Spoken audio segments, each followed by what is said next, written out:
Você já foi traído, rejeitado, zombado ou ofendido pela sua própria família ou por pessoas que são da sua própria família?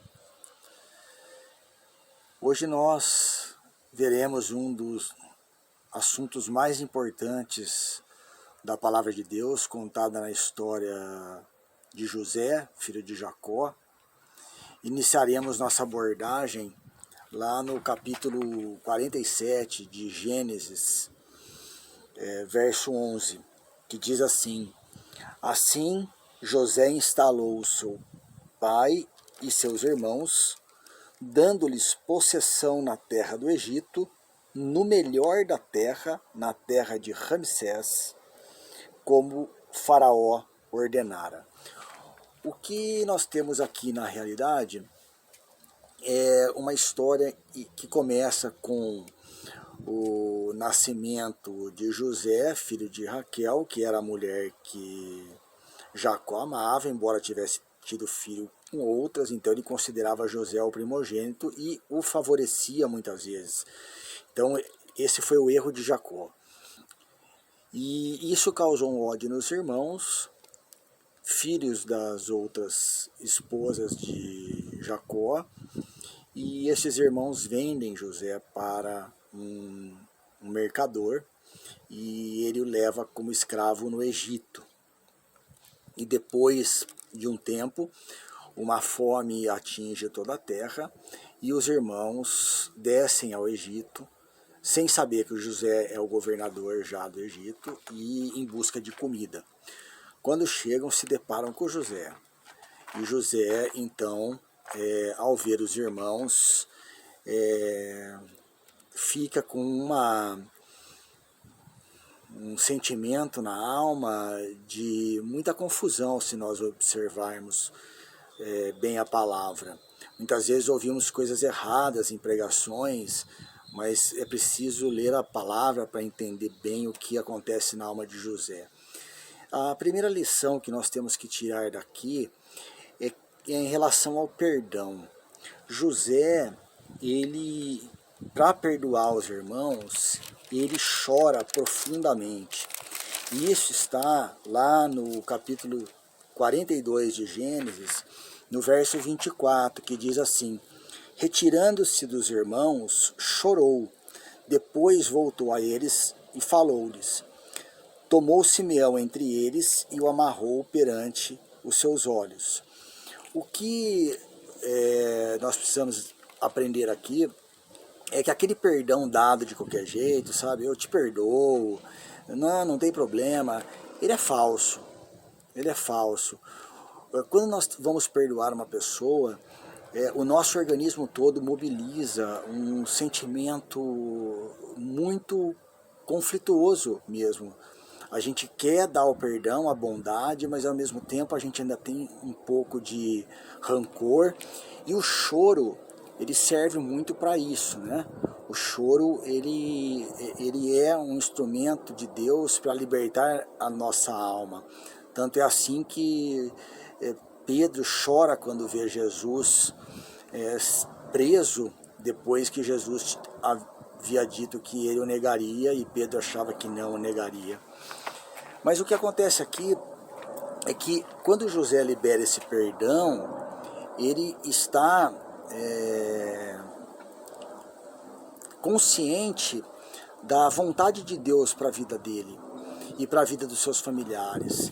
Então, quando o pai dele finalmente chega no Egito com toda a família, ele instala o pai e os irmãos na melhor terra, como uma comprovação de que o perdão havia sido dado, né? E isso inevitavelmente nos faz remeter para duas passagens muito importantes das Escrituras no Novo Testamento. Quando Jesus diz lá em Mateus 6:22 que nós temos que ter bons olhos, porque os olhos são a candeia do corpo, né? José tinha bons olhos, ele olhou para toda aquela traição, toda aquela miséria, tudo aquilo que a família fez contra ele, ele enxergou aquilo como plano de Deus. E também em João 10, onde Jesus ele faz a promessa de que nós somos a ovelha e que o pastor jamais desampara as suas ovelhas. E ele vai terminar, o autor de Gênesis, no capítulo 50, dizendo que José disse aos irmãos: olha, vocês intentaram o mal contra mim, mas Deus o tornou em bem, não precisam ter medo de mim. Porque Jacó já havia morrido e eles acreditavam que José poderia fazer algum mal a eles em virtude da morte do pai. Mas o que é que nós temos que aprender aqui para a nossa vida prática diária? Veja, nós inevitavelmente vamos continuar sendo traídos, rejeitados, nós vamos ser negados, como o próprio Jesus falou. Mas e aí? O que é que nós vamos fazer com relação a isso? Hoje é provado que a reação que nós temos a respeito da vida aumenta o nosso cortisol no corpo, aumenta a possibilidade de infarto, de se fazer um câncer. Então os mandamentos, eles são verdadeiras fontes de cura para o ser humano.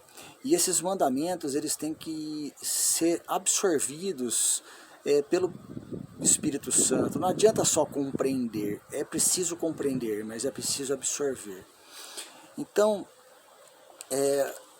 o que José está dizendo aqui, no fundo, para os irmãos, é o seguinte: olha, vocês achavam que tinham poder sobre mim, vocês acreditaram que tinham poder sobre mim, mas a mão do Senhor esteve sempre comigo. Está escrito isso em Gênesis várias vezes. Então a mão de Deus me conduziu, a mão de Deus fez com que eu passasse por tudo isso e que vocês viessem habitar no Egito. E aí ele é um instrumento para salvar a própria família da fome e salvando da fome e da morte. O que tem acontecido nos dias de hoje? Infelizmente, irmãos, a imensa maioria, tanto das igrejas evangélicas, quanto dos, entre aspas, evangélicos, eles têm desejado dominar o Espírito Santo, né? Eles dão comando ao Espírito Santo, eles querem mandar no Espírito Santo. E isso se equipara ao pecado de feitiçaria. Não façam isso.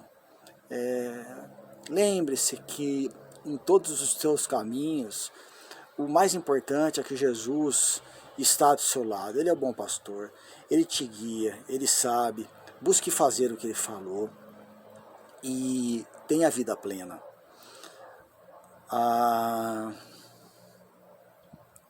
Então a grande mensagem aqui é essa: libertem o Espírito Santo dentro de suas próprias almas, dentro de suas mentes e de seus corações.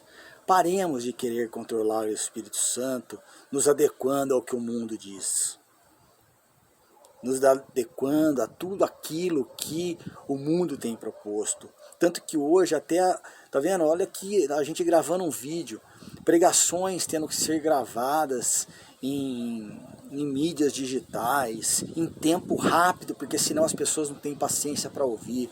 Irmãos, lembrem-se, não tem paciência, problema delas. Elas não tiveram paciência com Jesus também. E você também não está obrigado a ter paciência com ninguém. Será que nós teríamos paciência em ouvir Jesus, em sentar com ele? Ou será que nós gritaríamos junto com o povo: crucifica, crucifica, crucifica? É isso que nós precisamos pensar. Muito cuidado. Nós, igreja, estamos nos adequando ao mundo, quando na verdade é o mundo que deveria se adequar à igreja. Sejamos igreja, como José deu grande exemplo do que é ser igreja, com a própria família dele. Deus abençoe. Tchau.